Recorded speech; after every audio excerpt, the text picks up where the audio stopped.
चलो रिवीजन कर दे पहले इसका ना। चैप्टर का नाम चुनाव और प्रतिनिधि। चलो सबसे पहले चुनाव के बारे में बताओ, चुनाव क्या है बताओ। चुनाव, हाँ चुनाव में जो खड़ा होता है, चुनाव में जो खड़ा था वो चुनाव है। अपने हम लीडर को चुनते हैं या नहीं हाँ। लोकतांत्रिक अपने प्रत्यक्ष वो लोकतंत्र में क्या होता है, एक व्यवस्था होती है जिसके अनुसार जनता क्या करती है, अपने प्रतिनिधि को प्रतिनिधि को चुनती है। चुनती है। इसी को बोलते हैं क्या, निर्वाचन। ठीक है।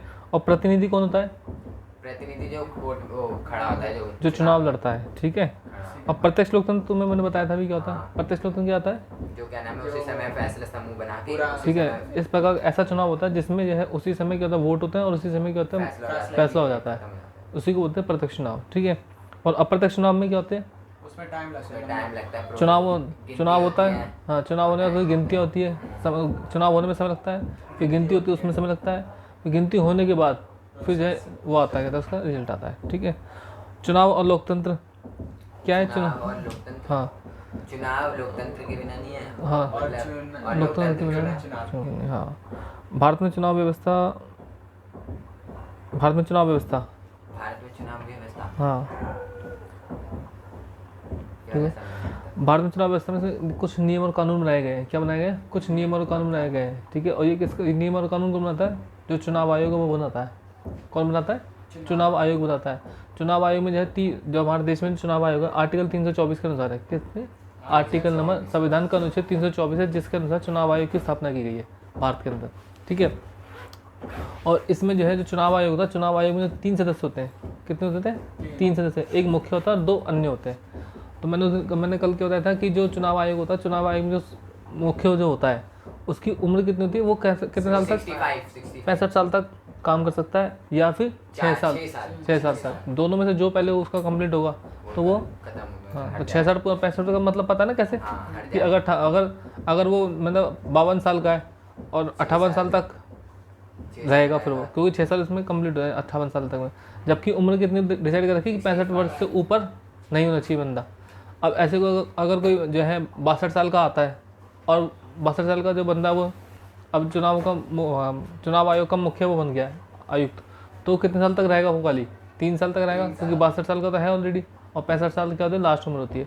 तो जो पहले हो, यानी कि 6 साल पहले हो या फिर उसकी उम्र, रिटायरमेंट की उम्र पहले हो, वही मानी जाएगी। ठीक है। और कानून और नियम बनाने का कार्य किसके पास होता है, विधायिका के पास। ठीक है।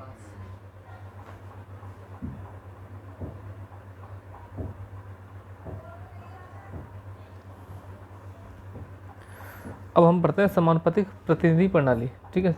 इस पर डायरेक्ट, इस प्रणाली में प्रत्येक पार्टी चुनावों से पहले अपने प्रत्याशियों की एक प्राथमिकता सूची जारी करती है। क्या करता है, प्रत्येक पार्टी चुनावों से पहले, किससे पहले, चुनाव से पहले हर एक पार्टी अपने प्रत्याशियों के, प्रत्याशी जानते हो किसे बोलते हैं, जो खड़ा होता है उसमें। हाँ जो खड़े होते हैं चुनावों में खड़े होते हैं, प्रत्याशियों की एक प्राथमिकता सूची जारी करती है। एक सूची जारी करती है कि इन व्यक्तियों को हम क्या करेंगे, अपने इलेक्शन के खड़े करेंगे और अपने उतने ही प्रत्याशियों को उस प्राथमिकता सूची से चुन लेती है। ठीक है। जितने व्यक्तियों को खड़ा करना उतने व्यक्ति क्या कर लेती है, चुन लेती है। पहले एक लिस्ट बनाई, लिस्ट में सबका नाम डाल दिया जिनको लगता है कि जिसको लड़वाएंगे। वो देखती हैं कि मतलब 10 लोगों का चुनाव है और उन पार्टी ने चुन रखा कितने, 15 बंदे, क्या 15 बंदे, ये 15 बंदे जिनको हम सीट देंगे। ठीक है। फिर उन 15 में से डिसाइड किया जाएगा, क्या किया जाएगा, उन 15 में से डिसाइड किया जाएगा कि वो 10 बंदे कौन से हैं जिनको वोट लड़वाना है, चुनाव लड़वाना है जिनको। ठीक है। जितनी सीटों का कोटा उसे दिया जाता है, चुनावों की इस व्यवस्था को समानुपातिक प्रतिनिधित्व प्रणाली कहते हैं। ठीक है। तो कितने प्रत्याशियों को चुनती है, जितनी सीटों का कोटा उसे दिया जाता है, जितनी सीटों का कोटा उसे दिया जाता है, यानी कि जितना कोटा बना हुआ, जैसे भी मैंने बताया 10, तो 10 होगा कोटा। ठीक है। अब आता है समानुपातिक प्रतिनिधित्व प्रणाली के 2 प्रकार। क्या, समानुपातिक प्रतिनिधित्व प्रणाली के 2 प्रकार। ठीक है। ये देखो, भारत में जो है राष्ट्रपति का चुनाव होता है ना, वो इसी तरीके से होता है। ठीक है। राष्ट्रपति का चुनाव हो या राज्यसभा में जो चुनाव हो। ठीक है। राज्यसभा में मैंने बताया था कुछ दिन कि प्रत्येक राज्य से कुछ लोग आते हैं राज्यसभा में। हमारे 2 सदन है, कौन से, एक लोकसभा एक राज्यसभा। ठीक है। जिसमें से राज्यसभा क्या है, उच्च सदन बोलते हैं उसको, क्या बोलते हैं, उच्च सदन, क्योंकि उसकी उम्र कम से कम कितनी होनी चाहिए, 30 साल होनी चाहिए। ठीक है। अब ये जो 30 साल जिनकी उम्र होनी चाहिए, यानी कि जो राज्यसभा में जो बंदे आते हैं, ये वो बंदे होते हैं जो किसी विधायिका में या किसी राज्य की विधानसभा में पहले से ही चुन के आ रखे होते हैं, जिनको जनता ने चुनकर भेज रखा होता है। फिर उन बंदों में से यानी कि विधायिका में से कुछ बंदों को भेजा जाता है कहाँ पर, राज्यसभा में भेजा जाता है। कहाँ पे भेजा जाता है, राज्यसभा में भेजा जाता है। जैसे दिल्ली है, दिल्ली में कुल सीटें 70 है, ठीक है। 70 में से सिर्फ 3 बंदे जाएंगे कहाँ पर, राज्यसभा में। 70 में से सिर्फ कितने जाएंगे, 3 बंदे जाएंगे राज्यसभा में। हर राज्य की अलग अलग होती है, ठीक है। सबसे ज़्यादा जो है किसके पास है, सबसे ज़्यादा उसकी है यूपी के पास 30 है, वहाँ पे 30 बंदे जाते हैं वहाँ पर, ठीक है। देखो इजराइल और नीदरलैंड में पूरे देश को एक निर्वाचन क्षेत्र माना जाता है। किसमें, इजराइल व नीदरलैंड के अंदर पूरे देश को क्या माना जाता है, एक निर्वाचन क्षेत्र माना जाता है। प्रत्येक पार्टी को राष्ट्रीय चुनावों में प्राप्त वोटों के अनुपात में सीट दे दी जाती है। क्या बोला है, प्रत्येक पार्टी को राष्ट्रीय चुनावों में प्राप्त वोटों के अनुपात में, जितने वोट मिलते हैं उसके अनुपात में क्या दे दी जाती है, सीट दे दी जाती है। दूसरा प्रकार क्या है, अर्जेंटीना व पुर्तगाल में है, ठीक है। पहला किस में बताया, इजराइल और नीदरलैंड में बताया, और अब दूसरा जो बता रहा है क्या बता रहा है, अर्जेंटीना और पुर्तगाल में बताया।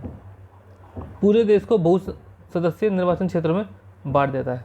इसमें पूरे देश को किस बांटा है, बहु सदस्यीय निर्वाचन क्षेत्र। जैसे कि हमारे देश में होता है कि पूरे देश को बहु सदस्यीय निर्वाचन क्षेत्र में बांट देता है। मतलब बहुत सारे जो है निर्वाचन क्षेत्र बने होते हैं जहाँ पर सब लोग क्या लगते हैं, इलेक्शन लड़ते हैं।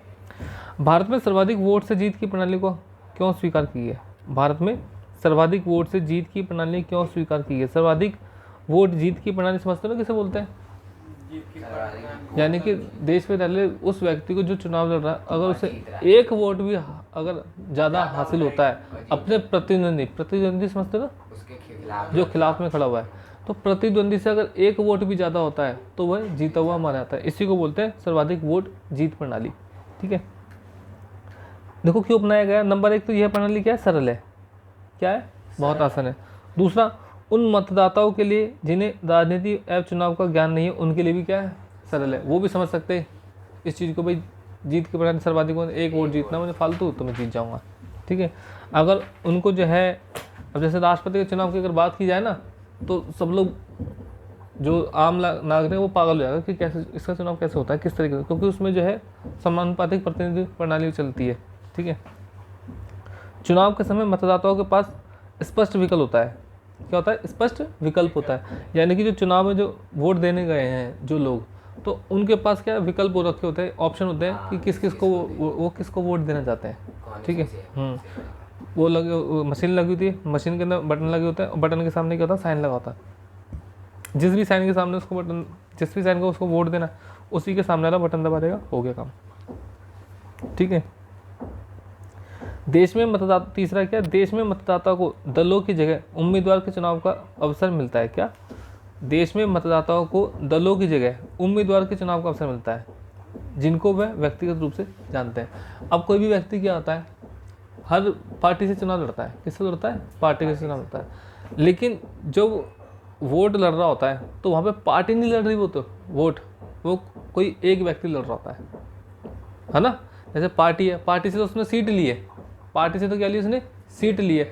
अब लोगों के बीच में कौन जा रहा है, पार्टी जा रही है या वो बंदा जा रहा है जो वोट लड़ रहा है, जो वोट लड़ रहा है वो जा रहा है ना, पार्टी लोगों के बीच में। तो लोग उसको जानते हैं, किसको, जो जिसको वोट देना उसको जानते हैं, ना कि पार्टी को जानते हैं, ठीक है। उनको पार्टी से कुछ लेना देना, उनको उस बंदे से लेना देना है, ठीक है। तो वो क्या है, उस व्यक्ति को वोट देते हैं, ठीक है, उस व्यक्ति को कहते हैं वोट देते हैं, उसे प्रतिनिधि बोल सकते हैं ना। हाँ, प्रतिनिधि बोल सकते हैं, ठीक है। और उसको क्या व्यक्तिगत रूप से जानते हैं वो, तो इसलिए क्या है, एक सरल पद्धति है। नंबर सरल के क्या क्या बताए, बात बताइए। नंबर 1 तो ये प्रणाली क्या आसान है, आम व्यक्ति को भी समझ सकते हैं। दूसरी बताइए क्या, चुनाव के समय मतदाता ना वोट डालने वाले या वोट देने वाले, चुनाव के समय मतदाताओं के पास क्या होता है, विकल्प होते हैं, बहुत सारे क्या होता है, ऑप्शन होते हैं, ठीक है। देश में मतदाताओं को दलों की जगह उम्मीदवारों के चुनाव का अवसर मिलता है, जिनको वह व्यक्तिगत रूप से क्या करते हैं, जानते हैं। कौन जानते हैं व्यक्तिगत रूप से, वोट देने वाले जानते हैं, किसको, वोट जो लड़ रहा है, यानी कि प्रतिनिधि को, यानी कि उम्मीदवार को, उम्मीदवार बोल दो, प्रतिनिधि बोल दो, ठीक है, या वोट लड़ रहा है वो बोल दो, कुछ भी बोल दो। अब आता है निर्वाचन क्षेत्रों का आरक्षण। क्या, निर्वाचन क्षेत्रों का आरक्षण। देखो, भारतीय संविधान द्वारा सभी वर्गों को संसद में समान प्रतिनिधित्व देने के लिए, क्या, समान प्रतिनिधित्व, यानी कि जो संसद है भारतीय संविधान में कहा गया है कि जितने भी देश में जो लोग हैं, अल्पसंख्यक हो, एससी हो या एसटी हो या जनरल हो, सभी को समान प्रतिनिधित्व मिलना चाहिए। किसके अंदर? संसद के अंदर। क्योंकि देखो पुराने समय में क्या होता था, जो एससी थे उनका शोषण किया जाता था। उनका क्या किया जाता था? शोषण किया जाता था। तो उनके जीवन को ऊपर उठाने के लिए लोकसभा, राज्यसभा में इनकी सीटें क्या कर दी गई? राज्यसभा में तो नहीं, लोकसभा में, बढ़ा दी गई। लोकसभा में इनकी सीटें निर्धारित कर दी गई कि इतने बंदे कम से कम ये आएंगे ही आएंगे। कहाँ पर? लोकसभा के अंदर। ठीक है, तो इस तरह से उनको क्या दिया गया? प्रतिनिधित्व देने की कोशिश की गई। ठीक है, अब बोलता है कि वर्गों को संसद में समान प्रतिनिधित्व देने के प्रयास में आरक्षित निर्वाचन क्षेत्रों की व्यवस्था को अपनाया गया। किसको अपनाया गया? आरक्षित निर्वाचन क्षेत्रों की व्यवस्था। अभी सबसे पहले तो क्या होता है? आरक्षित निर्वाचन क्षेत्र क्या होता है? आरक्षित निर्वाचन, देखो क्षेत्र का मतलब तो तुम समझते हो, और आरक्षित का मतलब आरक्षित आरक्षण। ठीक है, यानी कि यहाँ पे इस सीट पर सिर्फ एक वही बंदा फिक्स आएगा। यानी कि किसी जाति के लिए, किसी विशेष वर्ग के लिए उस जगह को क्या कर दिया गया? सील कर दिया गया है कि यहाँ से सिर्फ वही जाति का व्यक्ति लड़ सकता है। जैसे एससी है तो सिर्फ एससी का ही व्यक्ति वोट लड़ सकता है। जैसे अपन ये है अपनी मदनगिरी मार्केट में, मदनगिरी मार्केट में जो एमसीडी का जो चुनाव होता है, वहाँ पे सिर्फ और सिर्फ एक एससी व्यक्ति ही चुनाव लड़ सकता है। कौन लड़ सकता है? एससी व्यक्ति। जो दिनेश था ना निगम से तुम्हारे यहाँ का, है ना, वो कौन है? एससी है, वो वाल्मीकि है। वो हमारे यहाँ पे कौन है? रेखा सकला, वो क्या है? खटीक है, वो भी एससी है। ठीक है, इससे पहले कौन था? खुशीराम था, वो भी एससी था। यहाँ पे जो भी चुनाव लड़ेगा वो एससी ही लड़ सकता है चुनाव इस एरिया में, एमसीडी के उसमें। ठीक है, एमएलए भी सिर्फ एक वो लड़ सकता है। कौन? एससी। लेकिन जो सांसद का चुनाव होता है अपने एरिया का, उसमें जो है कोई भी लड़ सकता है। हर एरिया में अपने इस एरिया के अंदर, इस एरिया का एससी का कहाँ लगेगा? एससी का जो एरिया है ना, ये एससी का लगता है। तो इस एरिया में सिर्फ एससी लड़ेगा। तुम्हारा मदनगिरी वाला वो भी सिर्फ एससी वाला होगा, तो एससी लड़ेगा। तुम्हारा दक्षिणपुरी वाला कौन सा? राजेश चौहान नहीं, वो प्रेम चौहान, आम आदमी का बंदा ना वहाँ भी, प्रेम चौहान। सारे तो आम आदमी के। हाँ, तो वहाँ पे भी सिर्फ वही लड़ सकता है, एससी बंदा लड़ सकता है। क्योंकि इस एरिया में क्या होता है, अम्बेडकर नगर एरिया में एससीओ की संख्या ज़्यादा है। किसकी संख्या ज़्यादा है? एससीओ की। तो इसलिए इस एरिया से एससी ही वोट लड़ते हैं। कौन लड़ता है? एससी ही चुनाव लड़ता है। यहाँ पे तो कभी किसी की सीट आती नहीं है। किसकी? जो जनरल की सीट आती नहीं है। ठीक है, हाँ, तो क्या बात कर रहे थे? तो आरक्षित निर्वाचन क्षेत्र क्या होता है? एक ऐसा क्षेत्र जहाँ पर किसी विशेष वर्ग का या किसी विशेष जाति का व्यक्ति ही क्या लड़ सकता है? वोट लड़ सकता है या चुनाव लड़ सकता है। वही उसी को क्या बोला जाता है? एक आरक्षित क्षेत्र या आरक्षित निर्वाचन क्षेत्र कहा जाता है। ठीक है, अब इसमें देखो क्या कहा गया है। इस व्यवस्था के अंतर्गत किसी निर्वाचन क्षेत्र में सभी मतदाता वोट तो डालेंगे, लेकिन प्रत्याशी केवल उसी समुदाय या सामाजिक वर्ग का होगा जिसके लिए सीट आरक्षित है। जिसके लिए सीट आरक्षित है। देखो, वोट तो सब डालेंगे, जनरल हो, एससी हो, सब वोट डालेंगे, लेकिन चुनाव सिर्फ कौन लड़ेगा? एक विशेष वर्ग का, क्या? एक विशेष वर्ग का व्यक्ति ही चुनाव लड़ सकता है वहाँ से, जैसा कि मैंने अभी तुमको बताया था। अब सार्वभौमिक वयस्क मताधिकार का मतलब क्या है? वयस्क मताधिकार, सार्वभौमिक वयस्क मताधिकार। सार्वभौमिक वयस्क मताधिकार का मतलब होता है कि एक व्यक्ति जिसकी उम्र, सबसे ज़्यादा इंपॉर्टेंट क्वेश्चन इस चैप्टर का समझ लो ये, एक व्यक्ति जिसकी उम्र 18 साल हो चुकी है, वो व्यक्ति वोट डाल सकता है। क्या डाल सकता है? वोट डाल सकता है। इसी को बोलते हैं सार्वभौमिक वयस्क मत अधिकार। इससे पहले देखो अभी 18 साल है, इससे पहले ये जो है 21 वर्षीय। ठीक है, और शायद 1989 की बात है। कब? 1989 में इसको बदला गया और ये क्या कर दिया? 18 वर्ष कर दिया गया। ठीक है, अनुच्छेद 61। तो सार्वभौमिक वयस्क मताधिकार क्या है? जब किसी व्यक्ति की उम्र 18 वर्ष हो जाती है तो वो वोट डालने का अधिकार मिल जाता है। पहले ये कितनी थी?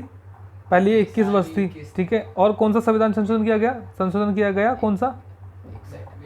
61वां। कब किया गया था? 1989 42। तो 1989 में संविधान संशोधन किया गया 61वां। ठीक है, और 21 वर्ष की जो उम्र थी वोट डालने की, उसको कर दिया गया कितना? 18 वर्ष कर दिया गया। ठीक है, और वोट कोई भी व्यक्ति डाल सकता है देश के अंदर, चाहे वो किसी भी जाति का हो, लिंग का हो, धर्म का हो, या फिर किसी भी क्षेत्र का रहने वाला हो। ठीक है, लेकिन उसका वो तभी वोट डाल पाएगा जब उसका मतदाता सूची में नाम होगा। किसमें? मतदाता सूची में उसका नाम होगा, तभी वोट डाल पाएगा, ऐसे नहीं डाल सकता वो। ठीक है, तभी तो बोलते हैं कि भाई जो 18 साल का हो गया तो जो है अपना नाम दर्ज करवा ले मतदाता सूची के अंदर। ठीक है, बस देखिए ना, बसें अपने यहाँ चलती है, उन बसों में वो जो जहाँ पे नंबर लिखा होता है ना उसका, वहाँ पे एक लाइन चलती, स्लाइड चलती रहती है, उसके अंदर लिखा हुआ है कि 18 वर्ष से उम्र का जो व्यक्ति है 2021 तक जिसने 18 वर्ष प्राप्त कर लिया है वो अपना नाम दर्ज करवाए। ठीक है, ऐसे लिखा हुआ था इसके अंदर। अब चुनाव सुधार, क्या बैटरी वाली चुनाव सुधार, क्या बैटरी वाली चल गई तो क्या बस? हाँ, ब्लू कलर की। मेरे को मैंने तो पता, ब्लू कलर की वो बैटरी थोड़ी ना ब्लू वाली, वो तो CNG वाली है, नहीं वो लाइट ब्लू। हाँ वो भी वैसी है, लाइट ब्लू है। हाँ इंडिया गेट में देखा था। Number plate green. आगे चलते हैं। देखो चुनाव सुधार, क्या चुनाव सुधार, देखो हमारे देश में क्या चुनाव में के समय बहुत सारे पंग होते हैं, है ना, तो उसमें सुधार के लिए बात कर रहा है। चुनाव हमारे, देखो चुनाव की कोई प्रणाली कभी आदर्श नहीं हो सकती। क्या बोल रहा है? कभी भी आदर्श नहीं हो सकती। आदर्श का मतलब सही नहीं हो सकती। ठीक है, ऐसा नहीं हो सकता कि उसको लंबे समय से उसी को अपनाते रहे, कभी ना कभी उसके अंदर लूप होल आ जाता है, यानी कभी ना कभी उसके अंदर क्या आती है, समस्या आ जाती है। उसमें अनेकों कमियां और सीमाएं होती है। किसके अंदर? जो चुनाव की जो प्रणाली होती है उसमें क्या होती है, कई सारी कमियां होती है। लोकतांत्रिक समाज को अपने उपचुनावों को और अधिक स्वतंत्र और निष्पक्ष बनाने के तरीकों को बराबर खोजते रहना पड़ता है। क्या? जो लोकतांत्रिक देश होता है या समाज होता है, ठीक है, वहाँ पे जो चुनाव होते हैं, ठीक है, चुनावों को अधिक स्वतंत्र और निष्पक्ष बनाने के लिए अलग अलग तरीके क्या करने पड़ते हैं, खोजते रहने पड़ते हैं। देखो पहले क्या होता था, पहले डलता था किससे, पहले बैलेट पेपर से डलता था। ठीक है, अब क्या होता था, कई बार जो बैलेट के जो पेपर के डब्बे होते ना उनको चुरा लिया जाता था। क्या कर लेते थे, उनको चुरा लेते थे, तो वो सारे वोट गए जिन्होंने जिसको दिया। अब गिनती सिर्फ उन्हीं की हो पाती थी जो रह गए हैं।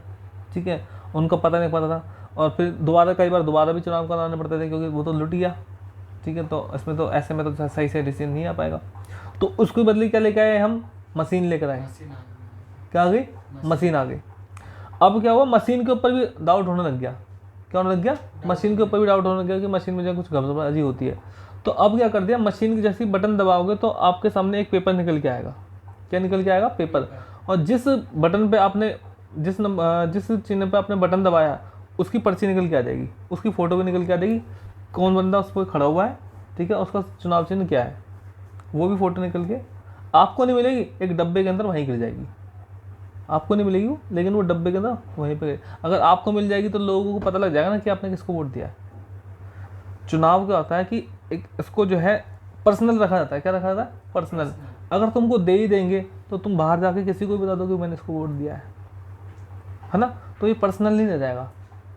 तो इसलिए जो बैलेट पे जो पर्ची निकलती है वो वहीं की वहीं गिर जाती है। अब ऐसे में जब गिर जाएगी सारी की सारी पर्ची एक साथ गिर जाएगी वहाँ पर, तो किसी को पता नहीं लगेगा किसने किसको वोट दिया है ना, क्योंकि वहाँ तो पर्ची एक थोड़ी होगी, पता नहीं कितनी सारी पर्चियाँ इकट्ठी हो रखी होगी, क्योंकि कोई बीजेपी की होगी, कोई कांग्रेस की होगी, कोई आम आदमी पार्टी की, कोई बीएसपी की, कोई किसकी होगी, तो इतनी सारी पर्चियाँ इकट्ठी हो जाएगी तो उसमें पता लगाना असंभव हो जाएगा कि किसने कौन सा वोट दिया है ना। तो अब इसको भी देखो, इसमें भी कमी दिखाई दे रही है। लोग इस पर इल्ज़ाम लगा रहे हैं किस पे, मशीन के ऊपर, कि भाई मशीन में कुछ घपलेबाजी होती है, तो इसलिए जो है हर बार जो है बीजेपी पार्टी जीत जाती है। तो अब उसको उन्होंने डाउट को मिटाने के लिए क्या करा चुनाव आयोग ने, कि एक पर्ची भी निकलना शुरू कर दिया। क्या निकाल दिया, पर्ची, वैसे बटन दबाओ पर्ची निकल के आ जाएगी आपके पास, आपको दिखाई देगी पर्ची की आपने किसको वोट दिया, उस बंदे की फ़ोटो आ जाएगी बस। तो ये क्या, इस कमी को दूर करने की कोशिश की गई है। क्या की गई है, कमी को। हाँ, अब और भी सारी कमियाँ हैं, कमियाँ बहुत सारी है, जैसे कि ना एक जो चुनाव जो व्यक्ति लड़ता है ना, उसको बोल रखा है कि भाई इतने रुपए से ज़्यादा खर्च नहीं कर सकते। क्या, एक सीमित मतलब सीमा तय कर रखी है, एक लिमिट तय कर रखी है कि आप जो है 5 लाख रुपए 10 लाख रुपए जो भी लिमिट बना रखी होती है उससे ज़्यादा आप क्या पैसा खर्च नहीं कर सकते। लेकिन होता क्या है, जो उसके वो तो करते ही खर्चे, लेकिन अगर वो ज़्यादा खर्च करता है तो अपने सहयोगियों का नाम लगा देता है। क्या लगा देता है, दोस्तों का, यारों का, कि इन्होंने खर्चा करा, मैंने थोड़ा खर्चा करा है। तो ऐसे में वो क्या होता है, बच जाता है। क्या होता है, बच जाता है। आगे देखते हैं। तो क्वेश्चन आना पड़ता है जिसे चुनाव सुधार कहते हैं। क्या बोलते हैं इसे, चुनाव सुधार। ठीक है, पता लगा चुनाव सुधार किसे कहते हैं, जब कभी भी कमियां आ जाती हैं उन कमियों को दूर करने के लिए कुछ कार्य किए जाते हैं, वही चुनाव सुधार है। ठीक है, या तरीके अपनाए जाते हैं। ठीक है। जैसे भारत में आपराधिक प्रवृत्ति के लोगों को चुनाव लड़ने पर प्रतिबंध या फिर चुनाव लड़ने के लिए कुछ अनिवार्य शिक्षा योग्यता निर्धारित करना। क्या बोला गया है कि भारत में, जैसे कि हमें पता है जो चुनाव लड़ते हैं, भारत में बहुत सारे ऐसे नेता हैं जिनके ऊपर बहुत गंभीर क्या लगे हुए हैं, आरोप लगे हुए हैं, लेकिन वो क्या लड़ लेते हैं, चुनाव लड़ लेते हैं। तो अब जो है चुनाव आयोग ने एक ऐसा वो जारी कर दिया कि भाई कोई भी व्यक्ति जिसके ऊपर इल्ज़ाम होगा या अपराधों में संलिप्त होगा, यानी उसके ऊपर अपराध सिद्ध हो रखा होगा, उस व्यक्ति को वोट लड़ने नहीं दिया जाएगा। क्या नहीं करने दिया जाएगा, वोट लड़ने नहीं दिया जाएगा। फिर आगे ये भी बात की जा रही है कि अनिवार्य शिक्षा घोषित की जाएगी। क्या की जाएगी, अनिवार्य शिक्षा, कि व्यक्ति कम से कम इतना पढ़ा लिखा होना जरूरी है, किसके लिए, चुनाव लड़ने के लिए। ठीक है, आगे देखते हैं। अब चुनाव प्रणाली के दोष बताए गए हैं कि क्या क्या इसके अंदर दोष है। नंबर 1, धन का अधिक व्यय। क्या, धन का अधिक व्यय। जैसे कि अभी मैंने बताया जो चुनाव लड़ता है तो अधिक से ज़्यादा खर्च कर देता है। ठीक है। दूसरा, वोटों का खरीदे जाना। इसमें क्या कर लेते हैं लोग, वोटों को खरीद लेते हैं। तीसरा, झूठा प्रचार भी कई बार क्या होता है, जब प्रचार होता है तो लोग क्या करते हैं, टारगेट बनाते हैं किसको, सामने वाले प्रतिनिधि को टारगेट बनाते हैं। जैसे दो बंदे खड़े हुए हैं तो दोनों एक दूसरे को टारगेट बनाएंगे, वो इसके बारे में अपशब्द बोलेगा, वो इसके बारे में अपशब्द बोलेगा, और वो उसके बारे में झूठा बोलेगा, वो उसके बारे में झूठा बोलेगा। ठीक है। तो प्रचार जो कहते हैं झूठा प्रचार होता है इसके अंदर। ठीक है। और अगला सांप्रदायिकता। क्या, सांप्रदायिकता भी इसमें एक बड़ा दोष है। सांप्रदायिकता समझते किसे बोलते हैं, सांप्रदायिकता मतलब होता है धर्म। क्या, अपने धर्म को महत्व देना। किसको, अपने धर्म को महत्व देना। जैसे मैं मुस्लिम तो मुस्लिम धर्म को महत्व दिया, जैसे मैं हिंदू, मैंने हिंदू धर्म को महत्व दिया। भाई चुनाव लड़ रहा है भाई, अब भाई ये इलाका पूरा मुसलमानों का है, अगर वहाँ पे मुसलमानों के इलाके में अगर हिंदू वोट लड़ेगा तो सारे मुसलमान क्या हिंदू को वोट देंगे, वो तो सारे मुसलमानों को देंगे, कोई मुस्लिम जो खड़ा होगा उसको देंगे। अब ऐसे ही अपने इलाके में अगर हिंदू हमारा इलाका है, अब हिंदू में यहाँ पर कोई मुसलमान आके खड़ा हो जाए तो हम क्या मुसलमान को देंगे, नहीं, हम तो सारे हिंदू को देंगे सारे के सारे। अरे मुसलमान है खला, उसको कौन वोट दे, है ना। तो ऐसे होती है। तो सांप्रदायिकता भी एक जो है एक बड़ा दोष है किसका, चुनाव प्रणाली का। अब देखो, जाति क्या, हिंसा जाति धर्म के नाम पर वोट, हिंसा जाति और धर्म के नाम पर वोट। धर्म वाला तो मैंने तुमको बताई थी सांप्रदायिकता। अब जाति के आधार पर भी वोट दिया था यहाँ पर, किसके आधार पर, जाति के। जैसे कि अब अपना जो है रेखा साकला है, खटीक है, वो क्या है, खटीक है। तो या इस इलाके से खड़ी थी और इस इलाके में खटीकों की संख्या ज़्यादा है। जाति खटीक क्या है, एक जाति है, क्या है, जाति। तो यहाँ पर क्या है, सारे लोगों ने लगभग उसी को वोट दिया। जब वो रेखा साकला जीती थी उस समय एक वाल्मीकि भी खड़ी थी। कौन खड़ी थी, वाल्मीकि लेडीज। तो वाल्मीकि ने उसको वोट दिया दबाकर कि भाई वो हमारी कास्ट है, वो हमारी कास्ट की, हम उसको वोट देंगे। खटीकों ने उसको वोट दिया कि हमारी कास्ट की है। तो क्या वोट क्या हो गए, जात के आधार पर क्या हो गए, बट गए। लेकिन जीती वो क्योंकि संख्या खटीकों की ज़्यादा थी, इसलिए जीत गई वो। अब राजनीति का अपराधीकरण और अपराधी का राजनीतिकरण। क्या कह रहा है, राजनीति का अपराधीकरण या राजनीति का अपराधीकरण का मतलब ये हो गया कि राजनीति में अपराध की संख्या बढ़ गई है। किसकी संख्या बढ़ गई है, अपराध की संख्या। यहाँ पर अपराधियों को राजनीति में अच्छा माना जाता है। क्या, राजनीति में अच्छा माना जाता है किसको, अपराधियों को। क्योंकि ऐसा माना जाता है जो अपराधी होता है उसके पीछे क्या होता है, बहुत सारे लोगों का सपोर्ट होता है, बहुत सारे लोग उसको क्या चिपकते हैं। तो वो एक बार कहता है कि वहाँ वोट डालो तो वहीं वोट डलता है, क्योंकि लोग उसके नीचे काफ़ी सारे लोग होते हैं जो उसको सपोर्ट करते हैं। फिर उनके नीचे बहुत सारे लोग होते हैं, फिर उनके नीचे बहुत सारे लोग होते हैं, भाई लड़ रहा वोट, भाई लड़ रहा वोट, भाई लड़ रहा वोट, भाई के नाम से फिर वोट पड़ते हैं। ठीक है। तो क्या हो गया, अपराधी का राजनीतिकरण होता है, या बोलो राजनीति का अपराधीकरण होगा। राजनीति में जो अपराधियों को अधिकार दे दिया जाता है, अपराधियों को शामिल कर लिया जाता है, और जब राजनीति में कोई आ जाता है तो वो अपराधी बन जाता है। ठीक है। तो राजनीति का अपराधीकरण हो गया और अपराधी का राजनीतिकरण हो गया, खड़ा हो जाता है फिर। दोनों एक दूसरे से जुड़ी है, राजनीति का अपराधीकरण। लेकिन राजनीति जो है, राजनीति में क्या अपराध बढ़ गया है, क्या बढ़ गया, अपराध बढ़ गया। अपराध का मतलब अपराध का सहारा लिया जाता है। क्या लिया जाता है, अपराध का सहारा लिया जाता है। अब जैसे धर्म के नाम पर राजनीति हो रही है, लेकिन साथ में अपराध भी बढ़ रहा है, बढ़ रही है साथ में अपराध। हिंदुओं को जो है, मुसलमानों को काटा जा रहा है, मारा जा रहा है, और एक गलत प्रचार करा जा रहा है। क्या किया जा रहा है, गलत प्रचार जो हम करते हैं किसी चीज़ के बारे में, तो वो भी क्या होता है, अपराधी तो होता है, नहीं होता। अब अपराधी का राजनीतिकरण, जैसे कि मैंने बताया कि भाई वोट लड़ रहा है, भाई को शामिल कर लो हमारी उसके अंदर, पार्टी के अंदर, उसको उसके नाम पर वोट मिल जाएंगे हमें और हम जीत जाएंगे। तो अपराधी का राजनीतिकरण वही है जो भाई का। हाँ, और तो ये वाला कौन सा है, राजनीति का अपराधीकरण मैंने बताया, इसमें क्या होता है कि राजनीति है, पॉलिटिक्स है, पॉलिटिक्स में क्या है, वो बढ़ रहा है, क्राइम बढ़ रहा है, क्राइम का सहारा लिया जाता है। तो राजनीति का क्या हो रहा है, अपराधीकरण हो रहा है, यानी कि राजनीति को अपराध के अंदर लिया जा रहा है। जब कभी अभी जैसे मैंने तुमको बताया था राजनीति का अपराधीकरण का, मैं ये बताया था कि मुसलमानों के खिलाफ प्रचार किया, दुष्प्रचार किया जा रहा है, तो दुष्प्रचार किसी के खिलाफ करना वो भी क्या है, एक अपराध है। ठीक है, तुमने वो सुना होगा कि देश के गद्दारों को गोली मारो सालों को, है ना, तो ये भी क्या एक अपराध है कि तुम एक इल जो है प्रचार कर रहे हो, यानी कि एक बुरा प्रचार कर रहे हो, लोगों के मन में क्या भावना बढ़ रहा हो किसी के खिलाफ, तो ये भी क्या है, एक बुरा प्रचार हो गया, यानी कि राजनीति का अपराधीकरण हो गया, राजनीति में अपराध की मात्रा ज़्यादा हो गई है। ठीक है, अब एक अंक वाले प्रश्न, प्रत्यक्ष लोकतंत्र तुम्हें पता है किसे बोलते हैं? अब प्रत्यक्ष लोकतंत्र तुम्हें पता है किसे बोलते हैं? निर्वाचन क्षेत्र किसे बोलते हैं? निर्वाचन तुम्हें पता है किसे बोलते हैं? चुनाव। निर्वाचन क्षेत्र किसे बोलते हैं? निर्वाचन क्षेत्र इसके अंदर नहीं लिखा हो, निर्वाचन क्षेत्र किसे बोलते हैं बताओ? निर्वाचन क्षेत्र, निर्वाचन का मतलब क्या हो गया, चुनाव, और क्षेत्र का मतलब जो जिस जगह से एरिया। एरिया है, तो निर्वाचन क्षेत्र किसे बोलते हैं? ऐसा क्षेत्र जहाँ पर जहाँ चुनाव होने हैं, सिंपल सी बात है। निर्वाचन क्षेत्र क्या होता है? हाँ, एक बोलते हैं ना, कहते हैं कि फिक्स एरिया, फिक्स को हिंदी में क्या बोलते हैं? सीमित बोल दो, जगह या शहर। हाँ सीमित बोल दो, ठीक है, एक निश्चित एरिया बोल दो, ठीक है, एक निश्चित एरिया जिसके अंदर जो है चुनाव होने हैं, उसी को निर्वाचन क्षेत्र कहा जाता है। ठीक है, मतदाता सूची कौन तैयार करता है? ये चुनाव आयोग तैयार करता है। चुनाव स्वतंत्र हो और निष्पक्ष हो, ये किसकी जिम्मेदारी है? चुनाव आयोग की। ठीक है, देखो इसमें बताया 1 2 3 4 5 6 बताए इसके अंदर ना, चुनाव प्रणाली के दोष, चुनाव प्रणाली के दोष कितने बताए? 6 बताए। और एक और भी ऐसे, काले धन का प्रयोग, किसका? काले धन का। अब ये नहीं कि 100 के नोट पर तुमने काला कर दिया, ये काला धन है, 500 नोट को काला कर दिया, ब्लैक कर दिया, वो सरकार को देना होता है वो। हाँ, तो काले धन का प्रयोग किया था इसके अंदर। जो 1 करोड़ हाँ। 1 लाख से कमाता हूँ। और झूठे वादे किए जाते हैं। ठीक है, चुनाव प्रणाली का दोषी तो ये। ठीक है, और वोटों को खरीदा था, ये भी हो गया। ठीक है, और क्या होता है? अब वोटों को खरीदा ना, तो पता है ना कैसे, दारू दे दी, पैसा दे दिया, ऐसे वोट खरीद लिया। ठीक है, उससे नहीं मानते तो मान। तो ये आपका जो है ये कंप्लीट हुआ, उसका पहला भाग कंप्लीट हो गया इसका ना।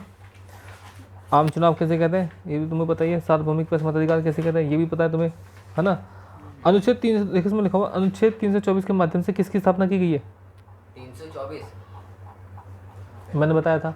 हाँ, कौन करा रहा है चुनाव? प्रतिनिधि। चुनाव कौन करवा रहा है? चुनाव सरकार। सरकार करती है और नहीं लोग। एक आयोग है जिसका नाम क्या है? चुनाव आयोग। चुनाव आयोग। तो चुनाव आयोग की स्थापना होती है 324 के अनुसार। चुनाव आयोग। ठीक है,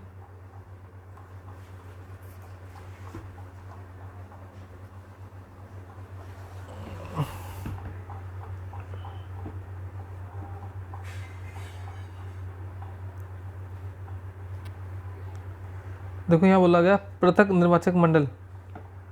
पृथक निर्वाचन मंडल क्या होता है? एक एरिया जिसे जो है अलग करके रखा गया है जहाँ पे चुनाव कराने हैं।